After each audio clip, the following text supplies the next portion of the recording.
Hi there, Steve Kaufman here to talk about language learning and to talk about something that I think is quite important, and that is focus. How do we learn to focus? We need to focus in language learning. I Googled focus. I found lots of articles about things we can do to improve our focus. We can meditate or how do we push distractions out of our head and stuff like that. But I would like to suggest a different approach, and that is, in order to focus when learning a language, don't focus. Diversify. All right?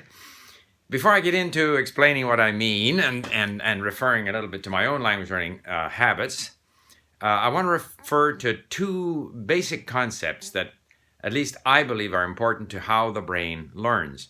The first comes from this book by Manfred Spitzer, Spitzer, a German neuroscientist. And this is a very interesting book about learning. You can Google, you can find it on Amazon. And one of the things he said in there that has stuck with me is that, first of all, he explains how obviously the brain learns through experience by being exposed to different things in life, including language, but that the brain requires both repetition and novelty, new things, in order to stay focused, in order to learn. If it just has repetition, after a while it learns less and less. Robert Bjork, who is a professor of psychology at the University of California in Los Angeles, deals with the same subject from a different perspective, and you can find his videos on YouTube, BJORK, Robert Bjork. And his main, contribution, at least to my understanding of how we learn, is this concept of interleaving, that we are better off to interleave, to not try to block learn something, but rather to learn this and then go and learn that, then come back to the first thing again, and that this strengthens our ability to remember. Okay, so novelty as well as repetition and interleaving. So how do we apply this to language learning? Well, if I look at my own particular case, Arabic, so I have been spending a lot of time with our mini stories at Link. I've listened to some of them 30, 40, 50 times, read them many, many times. There's 60 stories. I have uploaded SEMIL, and I've gone through to those stories a number of times. I've done the Manuel d'Arabe Moderne, which is also uploaded to Link. And then recently I started looking at Harrops. In fact, and I've got the audio for Harrops, so I've been listening to the audio for Harrops. I even went to the Defense Language Institute site where you can find a lot of old courses, and there's one on Arabic. I mean, absolute brain-dead repetition. I don't know how people could stay in a full-time course like that, but again, it's another kind of learning. And every time that you discover words or structures of the language that you have perhaps learned before and forgotten, and then you find them again somewhere else, it's sort of a bit of repetition and yet a bit of novelty. There's a tremendous sense of satisfaction in discovering these things in a different context. So by not focusing just on one textbook, I find that I'm covering the same material in different textbooks, and when I switch to another textbook and then switch back to the source book and switch back to the first one, I feel a great sense of satisfaction. Whereas if I continually stay with the same material, after a while my enthusiasm, my interest, that sense of novelty is no longer there, and therefore my ability to focus diminishes. So diversifying the material you use, the approaches you use, the things you do, actually improves your ability to focus. I could even take it a little further by saying that when I listen, I have to be doing something else, doing the dishes. I mean, that Defense Language Institute material is so brain dead that I was doing it while taking inventory of something at home for 2 hours. But it was kind of going in the background and I pick it up because it's so repetitious. I couldn't do that with something that I had to try to really understand.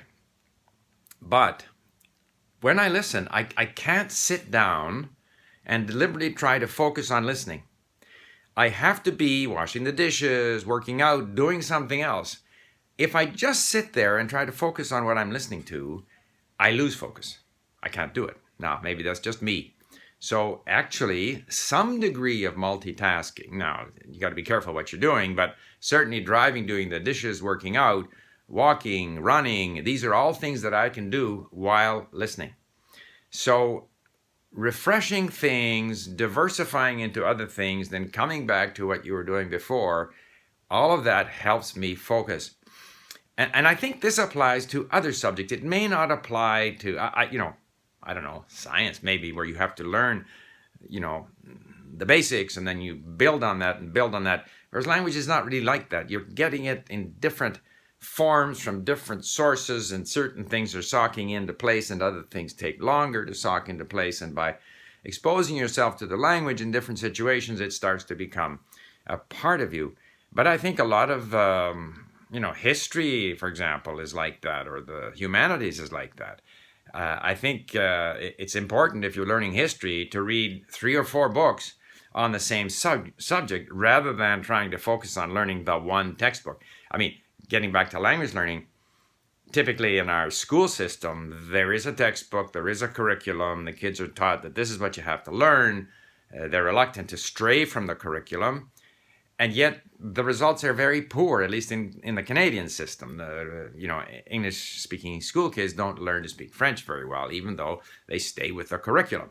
Maybe in our schools, as I've said before, we should just allow kids to explore, and what we should measure, rather than performance on tests, is how many words have they read in the language, how many hours have they listened to the language, if they're using Link, how many words have they saved.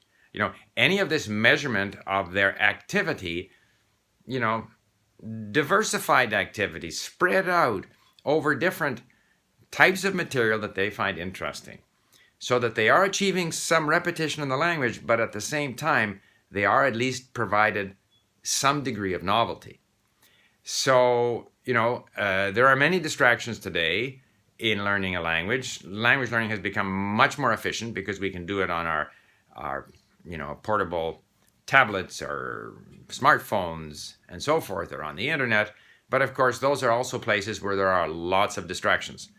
And when we tend to want to go off, check our Twitter feed, is when our interest in the language is kind of sagging.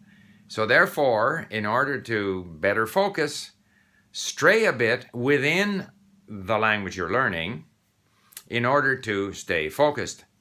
I'm not going to address today the issue of studying another language. I have stayed focused on Arabic for the last 6-7 months, and I may stray into Farsi when we get Farsi mini stories up at Link, and that seems to be delayed. But it's still within the sort of Arabic writing system. We'll see what happens.